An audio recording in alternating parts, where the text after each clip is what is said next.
নমস্কার বন্ধুরা, আপনাদের সবাইকে স্বাগত জানাই কবিতা কিচেন ভিলেজ ফুড ইউটিউব চ্যানেলে। আর আজকে একটা নতুন আমরা রেসিপি দেখতে চলেছি। তা আজকে রেসিপিটা কি হবে? ডিমের ললিপপ। ডিমের ললিপপ। আচ্ছা, খুব ভালো কথা। তো আজকে কি কি মেনু এখানে, মানে কি কি জিনিস আজকে লাগবে ডিমের ললিপপ করার জন্য? গাজর, ডিম সেদ্ধ, কাঁচা লঙ্কা, রসুন বাটা আর জিরে বাটা, আদা বাটা, লঙ্কা গুঁড়ো, হলুদ গুঁড়ো, কাঁচা পেঁয়াজ কুচানো আর এখানে ডিম বাদাম বাটা আর এটা হচ্ছে নেড়ে গুঁড়ো, বেসন আর চালের গুঁড়ো আর একটা কাঁচা ডিম। ঠিক আছে, তো এই সরঞ্জামগুলো এখানে রয়েছে। এর সাথে পরিমাণ মতো আপনারা কোয়ান্টিটি যদি বাড়াতে চান সেক্ষেত্রে কোয়ান্টিটি বাড়াতে পারেন, কিন্তু ঘরোয়া খাওয়ার জন্য এটা এনাফ। তো এবার স্টার্ট করা যাক। তো সর্বপ্রথম আমাদের উনুনটা জ্বালাতে হবে, কিন্তু তার আগে যে জিনিসটা করতে হবে সেটা হচ্ছে ডিমটাকে মেখে নিই। ডিমটাকে এইভাবে আপনাকে প্রথমে একদম ছুরি ভাজার মতো করে নিতে হবে।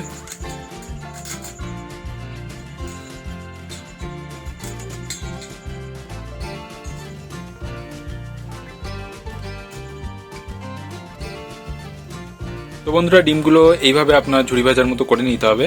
এরপর কি করতে হবে? আলু কুচি দেওয়া হলো, কাঁচা লঙ্কা কুচি দেওয়া হলো।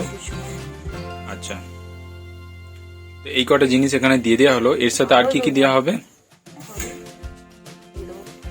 পেঁয়াজ কুচি দিয়ে দেওয়া হবে পরিমাণ মতো। আপনারা সমস্ত জিনিসগুলো একটু দেখে নেবেন। প্রত্যেকটা মশলা পরিমাণ মতো নিতে হবে। 4টে পেঁয়াজ কুচানো দেওয়া হয়েছে, জিরে বাটা, রসুন বাটা, 1 চামচ আদা বাটা আর 1 চামচ লঙ্কা গুঁড়ো, 1 চামচ হলুদ।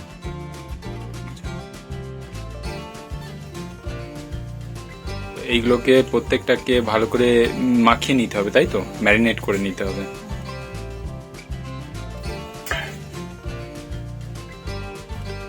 এর সাথে কি কি দেওয়া হবে? এটা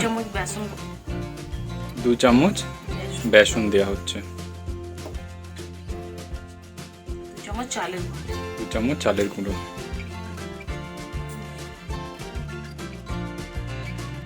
ভালো করে এটাকে ম্যারিনেট করে নিতে হবে এবং স্বাদ আনতে কিছুটা পরিমাণে লবণ লাগবে। এর সাথে বন্ধুরা কিছুটা পরিমাণে লবণ দিতে হবে পরিমাণ মতো স্বাদ আনতে। লবণ দিয়ে দেওয়া হলো, দিয়ে এটাকে ভালো করে মাখিয়ে নিতে হবে। মাখিয়ে নিয়ে এটাকে মোটামুটি কিছুক্ষণ এটাকে রাখতে হবে, 10 মিনিট রাখতে হবে এবং ততক্ষণে উনুনটাকে ধরিয়ে নিতে হবে।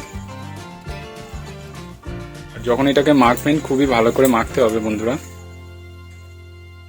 যাতে প্রত্যেকটা মশলা প্রতিটা জায়গায় পায়। তাতে কি হবে, খাদে আপনারা যখন জিনিসটা বানাবেন সেই মুহূর্তে স্বাদটা ভালো আসবে। এটা চাপা দিয়ে রাখতে হবে কিছুক্ষণ।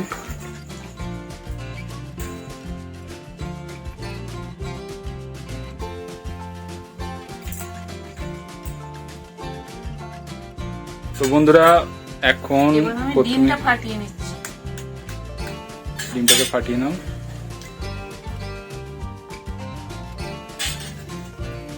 এটাকে ভালো করে গুলিয়ে নিতে হবে। সাইড করে রাখো। আচ্ছা,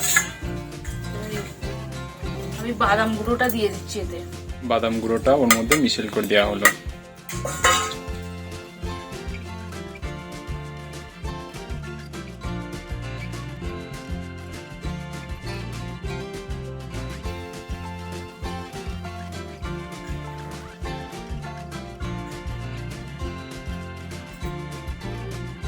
যখন এটা মিশেল হয়ে যাবে তারপরে এটাকে গোল গোল করে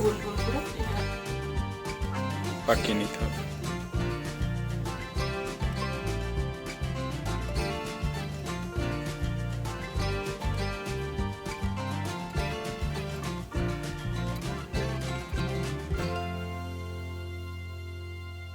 তো বন্ধুরা দেখতে পাচ্ছেন প্রত্যেকটাকে এইভাবে গোল গোল করে আপনাদের পাকিয়ে নিতে হবে। তো বন্ধুরা দেখতে পাচ্ছেন প্রতিটাকে এইভাবে গোল গোল করে পাকিয়ে নিতে হবে এবং উনুনটা ধরুক। উনুনটা ধরার পর আপনাদের বাকি প্রসেসটা দেখানো হচ্ছে। তো বন্ধুরা, উনুন তো জ্বলে গেছে, কড়াটা বসিয়ে দাও।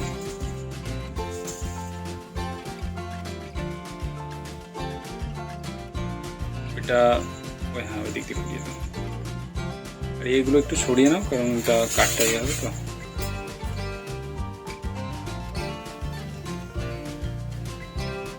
তেলটা তেল দিয়ে দিই।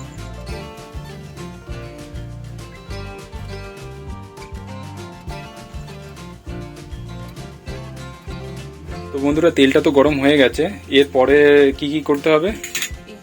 এটা ডিমে মাখাবো। ডিমে প্রথমে মাখাতে হবে,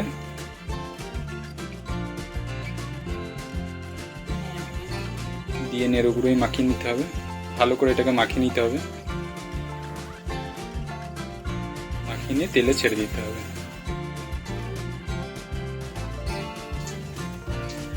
ডিমটা একটু মনে হচ্ছে গুলে নিতে হবে।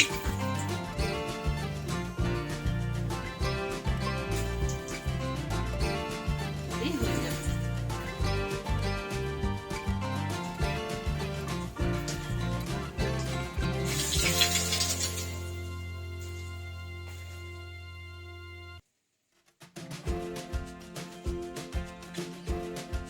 প্রতিটাকে এইভাবে তেলে আপনাদের ছাড়তে হবে।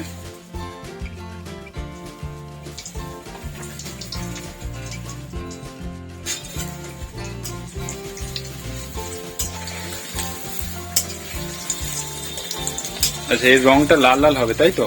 লাল লাল করে এগুলোকে ভেজে নিতে হবে। তো এক পিঠটা দেখছেন লাল হয়ে গেছে, বেশিক্ষণ রাখা যাবে না এগুলোকে। আপনারা চাইলে অল্প অল্প করে ভেজে নিতে পারেন, মানে অল্প অল্প করে হবে, আবার তুলে নেবেন, আবার কিছুটা দেবেন, আবার সেইভাবেই।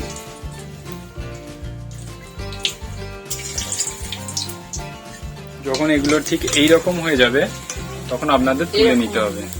দেখতে পাচ্ছেন ঠিক এই রকম লাল লাল হয়ে যাবে, তখন আপনাদের এগুলো তুলে নিতে হবে।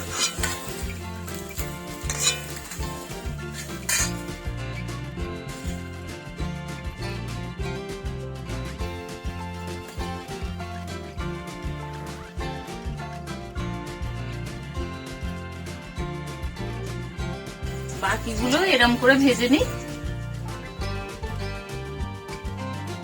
তো বন্ধুরা দেখতেই পাচ্ছেন প্রত্যেকটা ললিপপ কত সুন্দরভাবে ছেঁকে তোলা হচ্ছে এবং এর রংগুলো কত সুন্দর এসছে। তো আপনাদের ঠিক এইভাবে এগুলোকে প্রত্যেকটাকে ভেজে নিতে হবে এবং এইভাবে যখন ক্রাঞ্চি হয়ে যাবে তখন এগুলোকে আপনাদের তুলতে হবে।